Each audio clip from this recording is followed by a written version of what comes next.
कपिल भगवान आए हैं, तालियां भी नहीं बज रही, मतलब ऐसे इतनी थक गई, ऐसे तुम का काज कर रही जो थक गई है, बैठे बैठे मतलब हद है। हम यहाँ बैठ कर गाना भी गाए, भजन भी गाए, कथा भी करें और तालियां भी बजाएं, यही चाहते हैं आप लोग। इतनी सेवा करवाएंगे हमसे, कुछ आप भी कर लो, ये हाथ चला लो, काहे के लिए छूट थोड़ी ना जाएंगे। तुम आकर फिर नहीं जाना मेरी से सोनी दुनिया से, आकर फिर नहीं जाना इस सोनी दुनिया से। नहीं जाना मेरी से सोनी दुनिया से, आकर फिर नहीं जाना इस सोनी दुनिया से। मेरी से सोनी दुनिया से, कहूँ हरदम यही सबसे, कहूँ हरदम यही सबसे, मेरे अपना हर खूब सजसा मेरे ठिकाने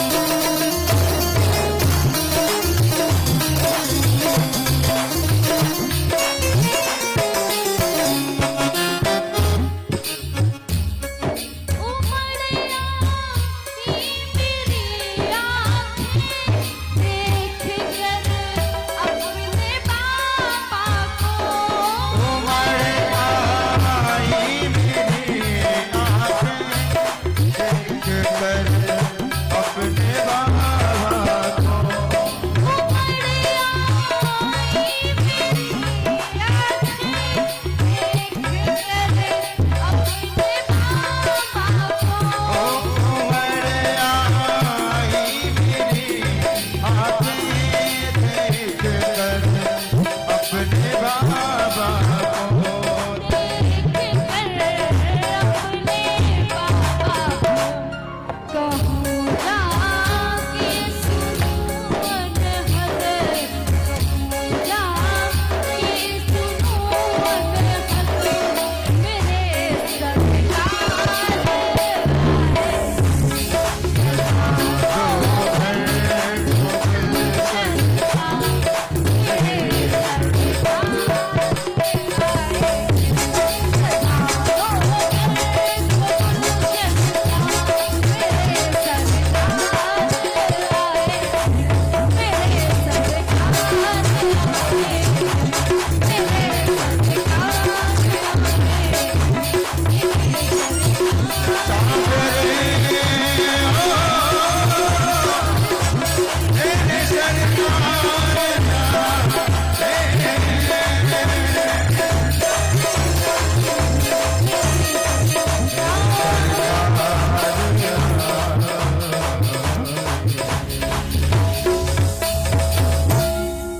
बोलो सच्चे दरबार की।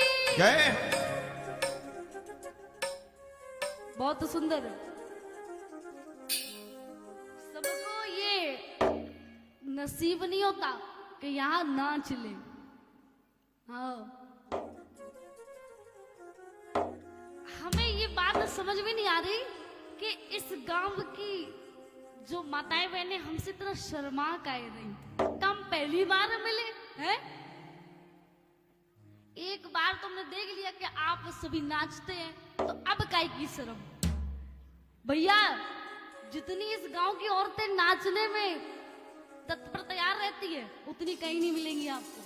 इस गांव में बहुत नृत्य करती है महिलाएं। महिलाएं तो छोड़ दो, यहाँ पे जितने लोग बैठे ना सब नाचते हैं, झूमते हैं। अभी आने तो दो कन्हैया का जन्म, अभी भोले बाबा का जब विवाह होगा ना तब देखो सब कितना नाचेंगी। तो शर्माओ नहीं, हम तो घर के ही है। हम बोलो राधे राधे। आइए यहाँ पे मैत्री मुनि कहते हैं कि सारी बहनें आई और आकर अपने भाई को देखकर प्रणाम करती हैं। परीक्षित जी हम कहाँ कथा सुना रहे, आप सुन रहे कि नहीं? बताओ कहाँ है हम? अभी आल हमने कही, सबने सुनी, अब परीक्षित जी बताएंगे हम कहाँ कह रहे हैं। लो कह रहे, लो तुम ही कहो, हम तो बैठे हैं बस, हम सुने, हम नहीं बताए पे जो तुम्हारा काम, तुम ही जानो।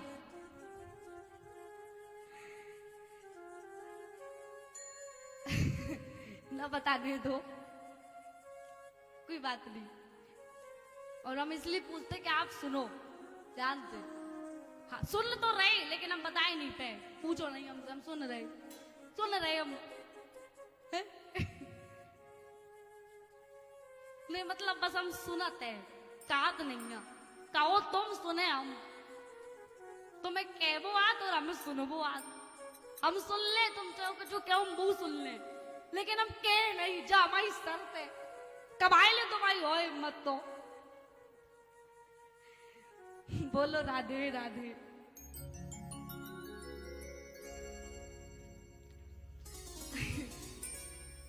मैया देवहूति ने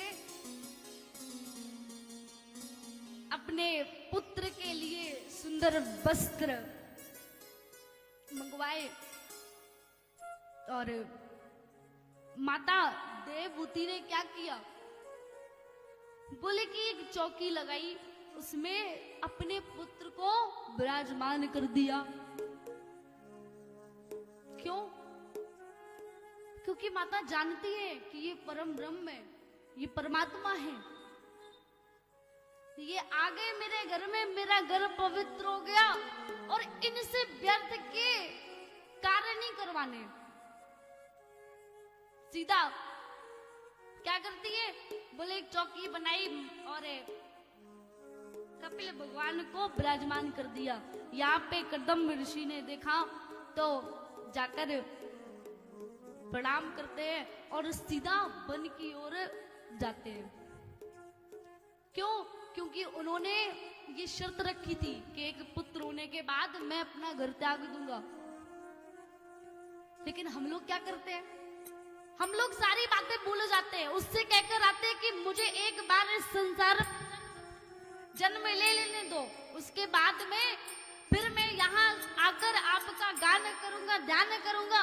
और जैसे हम इस संसार में आते, माया में पड़ते हैं, उसका नाम भूल जाते हैं। ये नीति मनुष्य की जो खोपड़ी होती ना भैया, बहुत चतुर है। भगवान भी सोचता है कितने चतुर लोग रहते यहाँ है। हाँ तो देखो, अब सब कहां देख रहे, गाड़ी की तरफ ना, देख लो, हम रोकने का कथा देख लो, पहले तुम लोग देख ही लो, आज जितना देख सको। कथा तो होता ही रात, आज नहीं तो कल, फिर तो हमें यहाँ बैठना ही है, लेकिन तुम लोग देख ही लो, जितना मन चाहे उतो तुम देखो। तो देखिए यहाँ पे कर्दम ऋषि जी जाते हैं वन की ओर, भगवान का ध्यान करते हैं और गोविंद की प्राप्ति करते हैं। आगे मैया ने जैसे ही कपिल भगवान के लिए चौकी लगाई, उनका पूजन किया और उनसे प्रश्न कर दिया। यहीं से माता देवहूति और कपिल भगवान का संवाद प्रारंभ होता है। बोलो कपिल भगवान की। माता देवहूति पूछती है, संसार में जितने भी सुख हैं उनको हम भोगते हैं, लेकिन मैं ये चाहती हूं कि इन सारे सुखों को भोगने के बाद भी हमें उन क्षण में भी भगवान का दर्शन होता रहे और भगवान की प्राप्ति होती रहे। वो कैसे हो? कपिल देव जी ने पूछा कि माता, आपके पास तो इतना ज्ञान है, आप हमसे प्रश्न कर रही, आप तो ज्ञानी है। बोली नहीं प्रभु, आपके सामने तो आपका भक्त दास ही रहता है, चाहे जितना बड़ा विद्वान बन जाए। ज्ञान भी किसका है? आपका। तो आपके सामने जो भक्त होता है वो आपका दास ही रहेगा।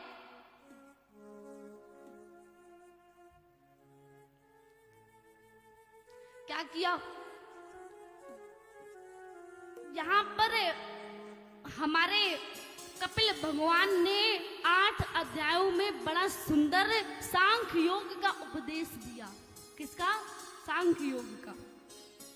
और 8 अध्यायों को कपिलाष्टमी अध्याय कहते हैं। कपिल अध्याय। कपिल जी ने कहा कि माता देखो, जो हम संसार में कार्य करते हैं, अगर हम भोजन बनाते हैं, भोजन में हमारी आसक्ति है, किसी किसी को भोजन में ही आसक्ति होती है, भोजन ना मिले, 1 घंटे भी अगर भोजन ना मिले तो भड़बड़ा जाता है, घबरा जाता है। ये क्या है कि भोजन के बिना हम रह ही नहीं सकते। तो बोले कि अगर आपका यही मन है तो फिर क्या करें? बोले कि जब भोजन बनाए तो सर्वप्रथम भगवान को पुकार ले, भगवान का नाम लेकर मंत्र पढ़कर उन्हें पहले समर्पित करें, उसके बाद में स्वयं ग्रहण करें, जिससे आपको कोई दोष नहीं लगेगा। क्यों? क्योंकि आप कोई भी कार्य करें, अगर भगवान को जोड़ लें तो फिर उसमें कोई दोष नहीं होता। आप अगर देखें, सुंदर देखना चाहते हैं तो भगवान की तस्वीर देखें, कथाएं सुने, कथाओं को देखने जाएं,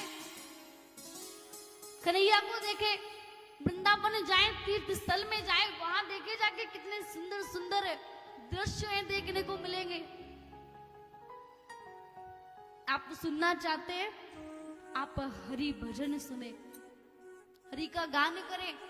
आप पूरे दिन नहीं कर सकते, 24 घंटे नहीं कर सकते, आधा घंटा कर ले, 10 मिनट कर ले, 1 क्षण के लिए कर ले, वही बहुत है, उसमें भी आपकी मुक्ति हो जाएगी। तो यहाँ पर बहुत सुंदर उपदेश दिए। माता ने पूछा कि ये मन हमें बांधता है, मन सबसे बड़ा बंधन है, बोले इसका उपाय क्या करें? मैया जब इतने सुंदर प्रश्न करती है तो यहाँ पे कपिल भगवान कहते हैं कि मन अगर आपका चंचल है, मन नहीं चाहता कि कथा सुने, मन नहीं चाहता कि सुंदर दृश्य देखे, मन नहीं चाहता कि भगवान का गान करे, तो उस मन को आप अपने बस में करने का प्रयास करें। ये मतलब नहीं है कि आप मन नहीं लग रहा तो नहीं लग रहा है ना।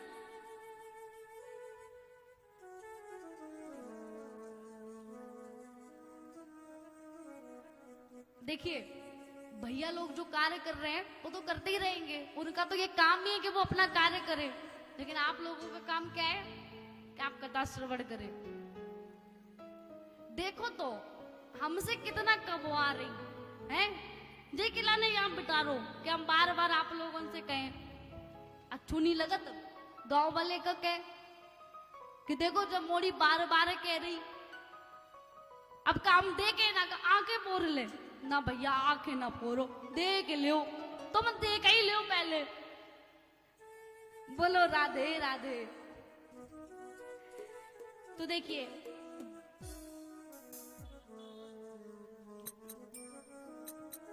मैत्री मुनि जी कहते हैं कि भागवत में वर्णन आता है कि माता देवहूति ने जब सारी कथाओं को सुना तो यहाँ पे माता ने प्रणाम किया। किसे? बोले अपने पुत्र को। और माता की मान्यता देखो, माता ध्यान मग्न हो गई, ध्यान मग्न हो गई। और यहाँ माता को प्रणाम करके कपिल देव जी चले गए।